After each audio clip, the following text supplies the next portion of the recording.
Bonjour à tous, Sylvain Joannette de SJC Électronique à Saint-Sauveur. Prochaine vérification. Un lecteur 5 CD de marque Denon. Le modèle, c'est un DCM 290. Le client avait communiqué avec moi sur Internet, puis j'avais expliqué qu'il fallait nettoyer en premier de tout la lentille avec l'alcool isopropylique. Voyons. L'alcool isopropylique. Bon, j'ai blanc de mémoire. Puis il a essayé de le faire. Il a eu de la misère à le rejoindre, par contre, la lentille.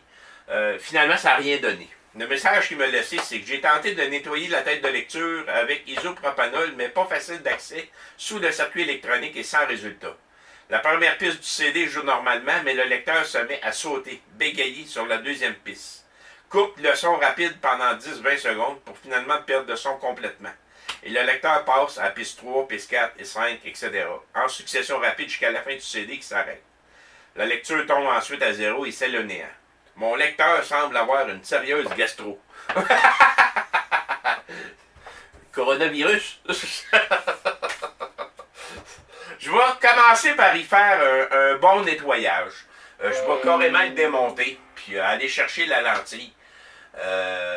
On va y faire un bon nettoyage. Passer l'air partout, enlever la poussière. Il n'y a pas grand-chose, mais il y en a un petit peu. On va s'assurer que tout est parfait, puis on va regarder s'il n'y a pas des ajustements aussi. Parce que souvent, c'est juste un lecteur. Hein? C'est un disque qui tourne, mais le lecteur vient chercher, il vient de monter le disque. Puis souvent, il y a des ajustements qu'on peut faire là-dessus. Fait que, allons-y.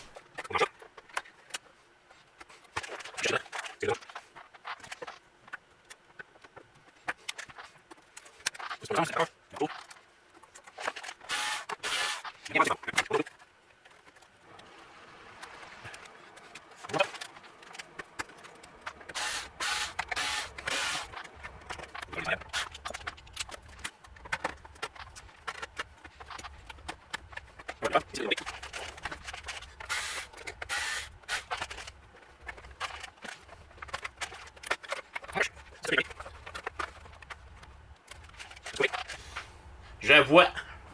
Elle est en dessous, là. Ça s'enlève-tu? Non. Non, c'est tout pris ensemble, mais on voit la lentille en dessous. Fait que c'est tout un système. C'est le système qui monte un peu comme ça. Je vais aller le nettoyer. En prenant ça.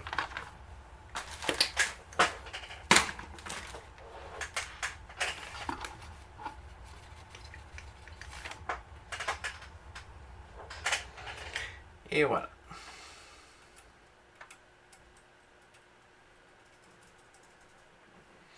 Et voilà. Je pense que la lentille est bien nettoyée. Je vais regarder s'il n'y a pas autre chose.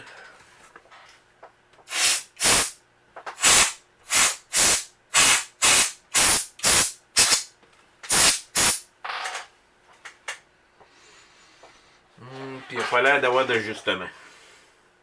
Fait que là, l'œil est nettoyé complètement. Vous le voyez à la photo en ce moment. J'ai nettoyé la lentille. Je me suis assuré qu'elle était bien assise à sa place. On va remonter ça, puis on va réessayer ça. Bon, mais déremonter. C'est un petit coup d'œil de cette là.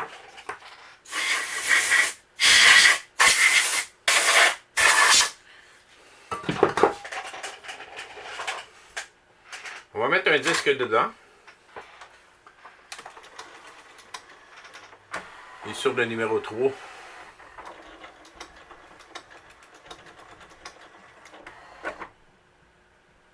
Ouais, il est sur le disque 3, là. Je vais mettre mes écouteurs. Le disque 1 marche numéro 1. On va sauter tout de suite au 2.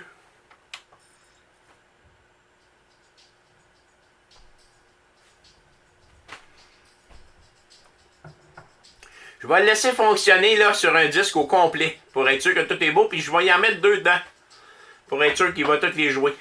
Ah, mais là, j'ai bien fait de vérifier. C'est pas le lecteur qui a un défaut, c'est l'appareil qui fait défaut. Ah! Parce qu'il gèle au grand complet. Il n'y a plus rien qui se passe.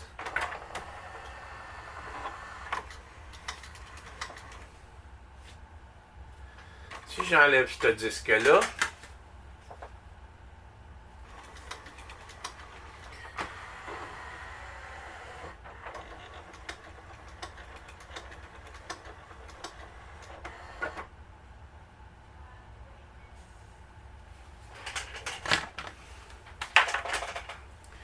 il perd la lecture complètement. Ben oui, il n'est plus capable de lire du tout. C'est pas un problème de tête de lecture, c'est un problème ailleurs, électronique. Il perd toute notion de lecture. Il y a quelque chose qui surchauffe,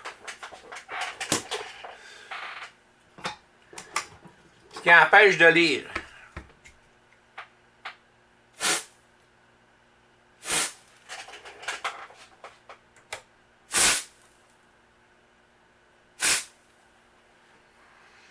Là, je viens de geler les 2 chips. On va aller voir ce qui se passe. J'ai l'impression que le problème vient de ça, là. Ça ici, ça a déjà été cassé.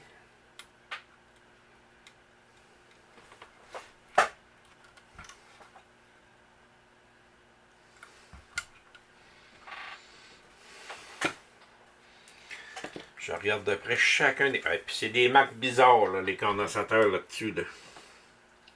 Qu'est-ce qui peut faire défaut? Il y a ça, là. Il y a l'air un chip ici, puis il y a un heatsink dessus, donc ça vient chaud, ça. Je vais aller m'informer tout d'un coup qu'il y a quelqu'un qui a déjà vu ça sur Internet. Bon, ben je viens de remonter, puis je le rebranche. Il voit tout. Fait que c'est vraiment un problème. Moi, je pense beaucoup que c'est ça, puis selon ce que j'ai lu, c'était ça aussi. Parce qu'il fait ça quand il vient chaud. Là, on va le laisser fonctionner. Puis quand il va venir chaud, puis il va faire le problème, je vais refroidir ça rapidement. On va le savoir assez vite. Bon, ben il vient de commencer à capoter. Tantôt, il reconnaissait même plus le disque.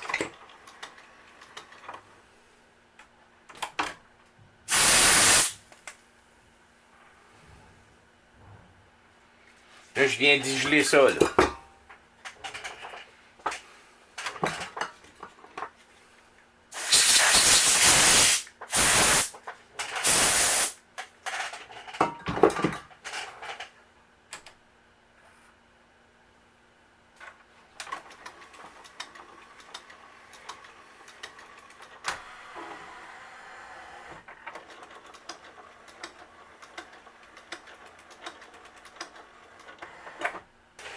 Bon, ben, comme que je pensais, la musique est repartie.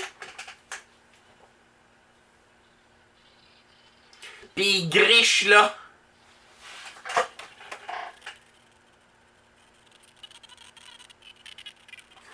C'est vraiment un problème de chip. Bon, je vais vous faire la démonstration qu'un chip qui vient chaud, il y a de la misère. C'est une bonne démonstration, ça. Je viens de fermer, j'ai enlevé le disque de dedans.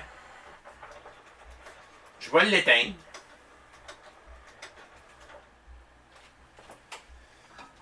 Je l'éteins complètement. J'ai une canne de freeze ici. Ça vient geler les affaires. Fait que je vais mettre sur le chip que je sais qui fait défaut.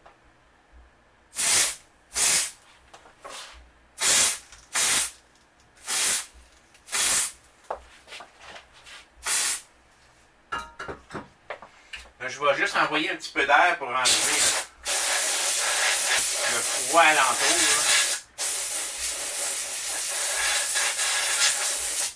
Hein? C'est brancher ça sur un amplificateur. Je l'allume.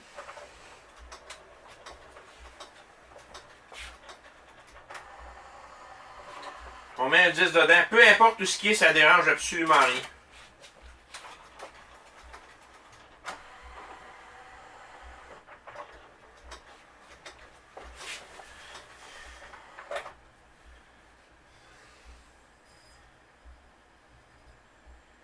Le reconnu tout de suite.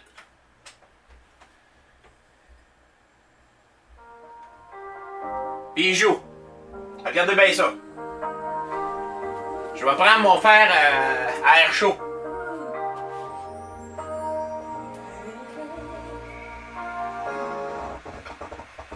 Et voilà.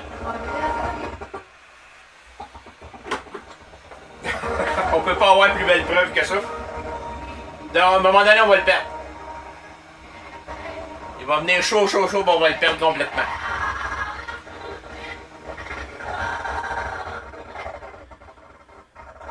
Hey! Spécial. Il vient de le perdre. Là, c'est fini. Là, je vais voir si je peux avoir ce chip-là. Il vient de le perdre, il saute de chanson en chanson. Comme le monsieur se plaignait. Il ne voit plus rien. Fait que je vais m'informer pour voir si on peut avoir le chip. J'en parle à mon client, puis je vous reviens là-dessus. Merci, bonne fin de journée.